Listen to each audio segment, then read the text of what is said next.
This is Becoming a Blockbuster YA Author, the series that will guide you through writing and publishing a hit young adult or middle grade novel, and will train your brain to think like a best-selling author. As you begin writing your first draft, it's important to think about world building, no matter what genre you're writing. You don't need to have every detail in place before you start, but you should at least give some thought to it, because this will save you the panic of realizing you've forgotten to take into account something vital to your fictional world, like how the town has access to water. So let's talk about a few world building essentials so you don't miss anything important. World building can be an endeavor as big or as small as you like.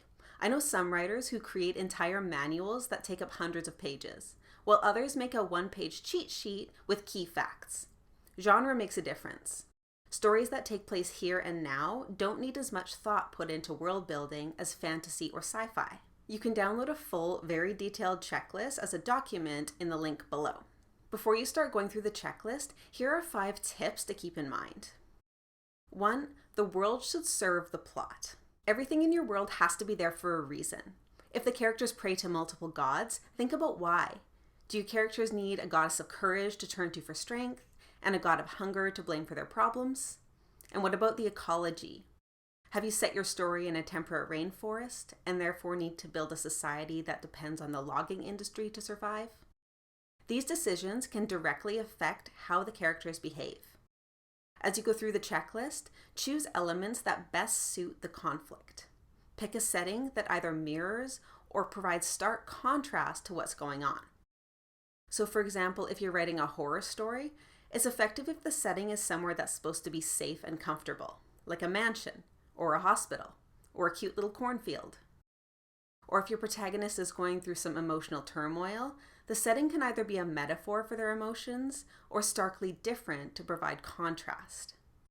2. Only tell readers the essentials. As you write the story, don't try to mention every detail about your fictional world. While it's important for you to know, these elements should be conveyed to the reader on a need-to-know basis. Otherwise, you're just info dumping. Tell the reader something about the world when it's directly relevant to what's going on at that moment. You should also trust the reader's intelligence and focus on things that are different or unexpected. Depending on the genre, the reader will already have a baseline knowledge about the setting, which frees you to describe things that are a little bit different. Like if you're writing a steampunk story, you can assume that the reader already has a basic steampunk expectation, and you don't need to spend a bunch of time describing what an airship is. Focus on the elements of the airship that are unique to your world. 3. Use the world to your advantage. Fight scenes and action adventures do a great job of this. If the fight takes place on a pirate ship, they're going to be scaling every mast, swinging from every rope, and sending every barrel rolling. If it's a romance that takes place in Toronto in January, what a great opportunity for a kiss in the snow.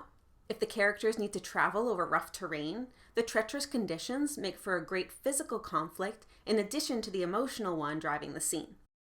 And again, the setting can be a great metaphor for the characters' emotions. 4. Do research.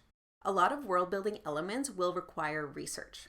If you're writing about a real place that you don't live in, or weapons that you're not an expert in, or if you use horses as a means of travel, you'll need to learn about these things. The internet is full of knowledge, and you'll even find websites and blog posts dedicated to helping you with this.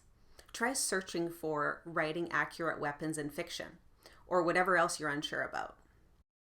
5. Inventing belief systems for fantasy and sci-fi. If you're creating a world completely, you'll need to consider their religious beliefs and traditions. You'll see an entire section in the Worldbuilding Checklist on this. Some writers are tempted to create a world without religion, but I'm going to argue that this isn't plausible. Humans, as highly evolved as we are, we're always going to seek out something greater than ourselves, and religion gives us a moral identity and explains what we don't understand. Note that science can be regarded as a religion, one with a belief in evidence and the commitment to discovering the truth.